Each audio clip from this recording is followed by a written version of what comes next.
How much money do you actually need to retire in Southeast Asia? Do you need $1 million, $1.5 million, or could you build a comfortable retirement with much less if your monthly expenses are lower? My husband and I are not retired yet, but we spent months traveling through Southeast Asia, Vietnam, Thailand, Malaysia, and all the great options for retirement. And we tracked real spending, stayed in apartments and hotels using public transportation, ordered Grab, ate out, and lived like normal people instead of treating the whole trip like a vacation. Now, granted, we bougied out a little bit compared to what we would live in the US. And that experience has changed the way I think about retirement numbers. In this video, I'm going to walk you through 3 realistic monthly lifestyle levels in Southeast Asia, around $2,000, around $3,000, and around $4,000 or more. I will also show you the simple formula I would use to figure out your own retirement number, because the answer is not the same for everyone. And stay with me until the end, because I'm also going to share the biggest expense people forget when they dream about retiring overseas. And it's not housing, it's not food or transportation. Welcome back to Budget Travel Therapy. My name is KB. On this channel, I'll share what my husband and I learned from slow traveling through Southeast Asia on a budget and how we are preparing for a future with more freedom, more travel, and less stress. And I want to be very clear before we start. I'm not a financial advisor, and this video is not a financial advice. It's just my personal experience, my opinion, and what I have calculated out for myself. I'm sharing a practical way for you to think about retirement based on our travel experience. You still need to run your own numbers and consider your health, your income, your savings, your taxes, family responsibilities, and your comfort level. But I also don't want you to automatically assume that retirement is impossible just because retirement numbers you hear in the United States sound enormous to you. Your retirement numbers depend heavily on the life that you plan to fund. A person who wants to own a large home, keep 2 cars, pay high property tax, and spend heavily in the United States may need a very different amount from someone who wants to rent a comfortable apartment, use public transportation, and slow travel through affordable countries. So instead of starting with a giant nest egg number, I think it is more useful to start with one simple question. How much would your chosen lifestyle actually cost each month? Step number 1 is start with your monthly cash flow, not a scary number. A lot of retirement conversations begin with a number like $1 million or $1.5 million, $2 million. That number may be appropriate for some people, but it's not automatically your number. I would start with a monthly cash flow. In simple words, how much money comes in every month and how much money goes out each month. Your income might come from Social Security, a pension, investment withdrawals, rental income, part-time remote work, or combination of several sources. Then compare that income with the monthly lifestyle you actually want in these affordable countries. For example, a couple expecting $3,000 per month from Social Security between the two of them and a small pension. If their preferred lifestyle costs around $3,000, they may need less investment income than a couple whose lifestyle costs $6,000 each month. The important part is not copying somebody else's retirement number. The important part is knowing your own monthly gap. Here's the simple formula I use. Your expected monthly expenses minus your dependable monthly income equals the amount your savings or other income needs to cover.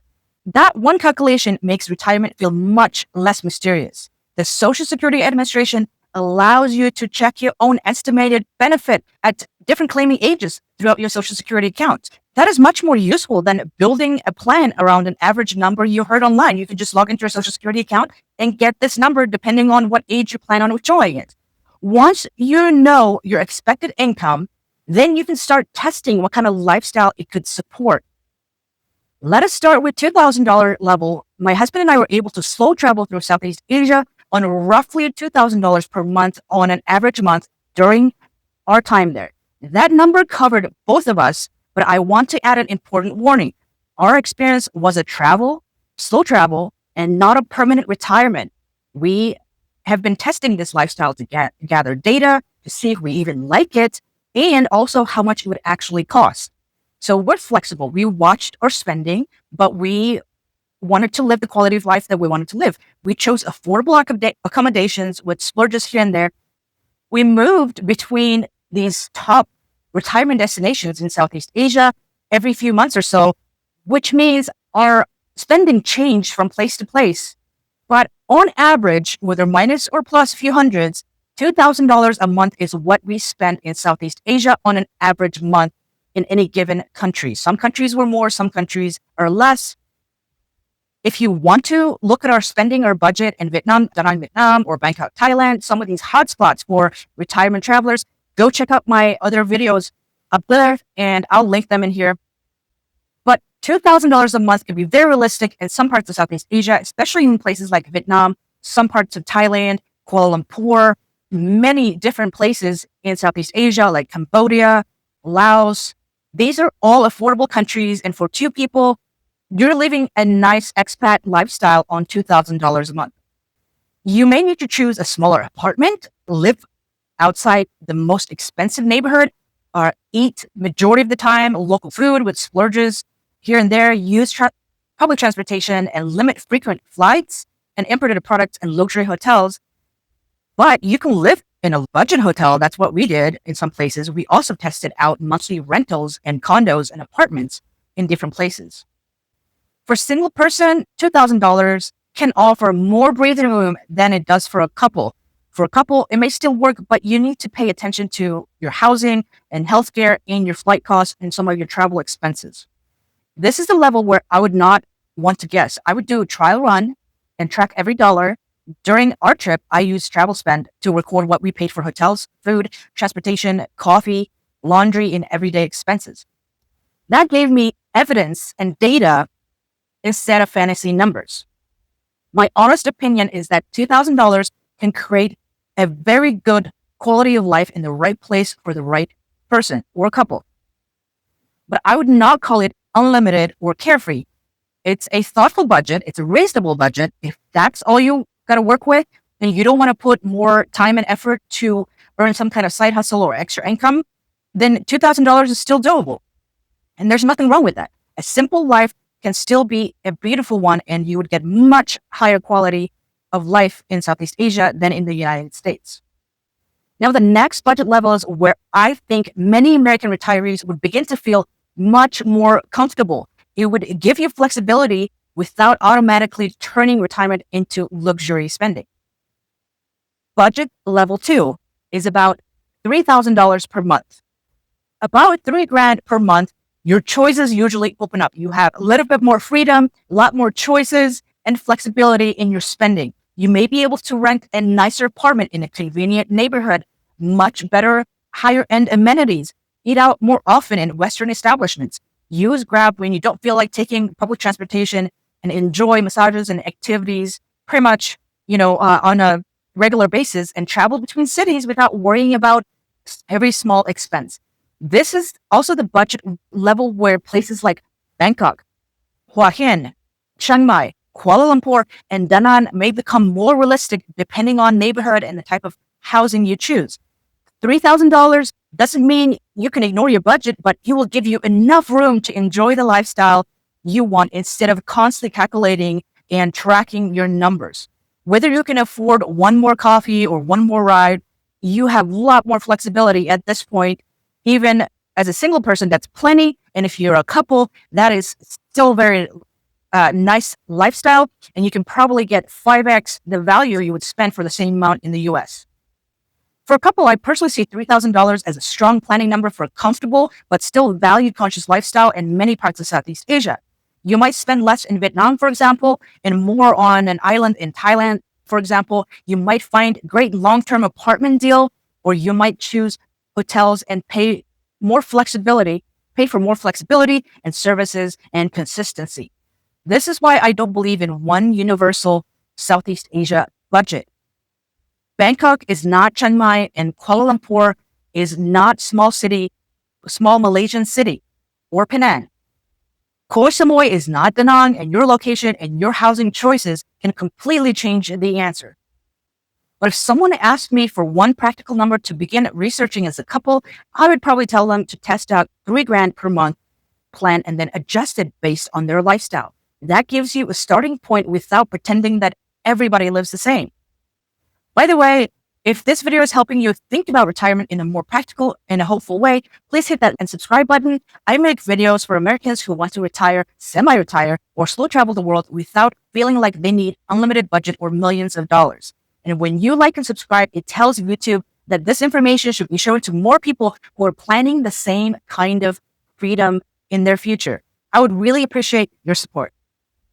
Budget level number 3, about $4,000 or more per month. At this level, you pretty much could stop tracking your numbers. You have much more choices. You may choose a larger condo, premium neighborhood, more Western food, private transportation, better insurance, frequent flights, and more comfortable hotels even. You may also be able to spend time in more expensive destinations without putting pressure on the rest of your budget. You could stay at premium prices at nice Airbnbs instead of a long-term lease with local landlord. You can switch locations every month if you want to. This could be a good fit for retirees who want Southeast Asia to feel more comfortable, more convenient, but don't want to give up the lifestyle standards they're used to in the US or even up it. Some people hear that Southeast Asia is affordable and assume everything should be extremely cheap.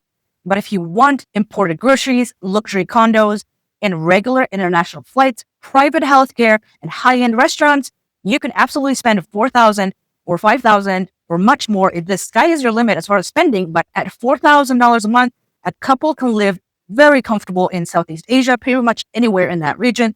The goal is not to win a competition for who can live the cheapest. The goal is to build a retirement you can actually enjoy and sustain. I would rather see someone choose an honest $4,000 budget that fits them than force themselves into a $2,000 budget that makes them feel miserable. Earlier, I said the biggest expense people forget is not housing or food or transportation. The expense I think people underestimate is change. Life changes, health changes, exchange rate changes, visa rules change, family needs change, flight becomes necessary, emergencies happen. And this is why I would never build a retirement plan that uses every single dollar of your monthly income just to cover normal expenses. You always need a margin. You need an emergency fund. You need money for healthcare. You need money for sudden flight back to the US. You need room for inflation, unexpected costs. For example, when you first start traveling, you're excited and you've been burnt out in the US. You cannot wait until you retire and still travel the world. You would pretty much be happy with the change of scenery, the awe and the inspiration of the change of the new culture, and everything is exciting. The travel you've been dreaming about, you finally get to live it. But after a month, second month, it's still exciting. And then once you passed about the first year or so, you begin to start feeling a little bit slow to travel. You don't want to travel as fast as you used to. You want a little bit more comfort. You want business class seats or first class for regional flights when you're traveling between countries, or on your long haul flight back to the US. You want more comfort than econo. That costs more. And guess what? When you get older, your life insurance costs more. When you get older, your travel insurance costs more. Your health insurance costs a little bit more. There might be more health expenses. You might not want to walk that 15-minute. So how do you find your number? I would do it in 5 simple steps. First, write down your expected monthly income. Include Social Security, pensions, investments, rental income, part-time work, whatever you're willing to do that brings in income. Second, choose 2 or 3 destinations you're seriously considering. Don't research the entire world at once. Third, build a realistic monthly budget for housing, food, transportation, healthcare, visas, phone, service, insurance, entertainment, and travel. Fourth, add an emergency cushion. Do not plan on spending every single dollar. And fifth, test it in real life. Take a 30-day, 60-day trip, live normally, stay in the kind of housing you could actually afford long-term, buy groceries, use transportation, and track every expense, collect data, figure out what number feels comfortable for you to live. It's one thing to watch a video like this on YouTube, watching other people do it, but it's another thing when you go over there, spend your own money, feel what it feels like, that lifestyle, to spend $2,000 a month in that country. $3,000. What does it feel like at $3,000 level? What does it feel like at $4,000 level? And then you can comfortably and practically, with informed decision-making, decide, okay, I can do 2,000, or no, that was a little bit too restricted. I want to feel a little bit more free, a little bit more choices, and I don't want to have to track every number. I'd rather go with 3,000, 4,000, whatever your number is, 5,000. Then you can pick your number realistically based on what your income is, based on what the spending is, and then your lifestyle you're willing to do. and how you're going to bridge the gap. If there's a gap between your income and the expenses, how are you going to bridge that gap? Is that going to be extra income? Is that going to be side hustle? What are you willing to do? And stay in the kind of housing you could actually afford long term. Buy groceries, use local public transportation, and track the expense. A real trial run can teach you more than months of watching cost of living videos on YouTube. You may discover that you need less than you thought. Therefore, you can retire sooner. Or you may discover that you value convenience enough to budget more and you're willing to do a side hustle to bridge the gap. Either way, the answer is useful because it is your answer. And my honest take is that many Americans may not need as much money to retire, especially in a place like Southeast Asia, as they assume. But affordable does not mean effortless, and cheaper does not mean free. A retirement plan still needs dependable income, emergency savings, healthcare planning, and enough flexibility to handle change over the years. For some people, around $2,000 per month may be workable. For many couples who want more comfort and breathing room, around $3,000 may be more stronger starting point. And for people who want premium housing, frequent travel, and fewer compromises, $4,000 or more may be the right number. The best budget is not the lowest number. It is the budget that lets you sleep well at night, enjoy your life during the day. So instead of asking, do I have $1 million? I would ask, what will my real monthly cost and what dependable income will I have to support it? That question gives you something practical to work with. And you don't have to solve everything today. Start with one country, one monthly budget, and one trial trip. And if you are specifically wondering whether Social Security alone could be enough to retire in Thailand, watch my next video I'm working on and make sure you subscribe so you don't miss it. And while you're waiting for that video, watch my video here called Want to Retire in 5 Years? Start here. I walk you through the steps I would focus on now if I were you to build the option to retire and travel within the next 5 years. Thank you so much for watching. And remember, your dream retirement does not have to look like everybody else's. It just needs to fit the life that you actually want. I'll see you in the next video.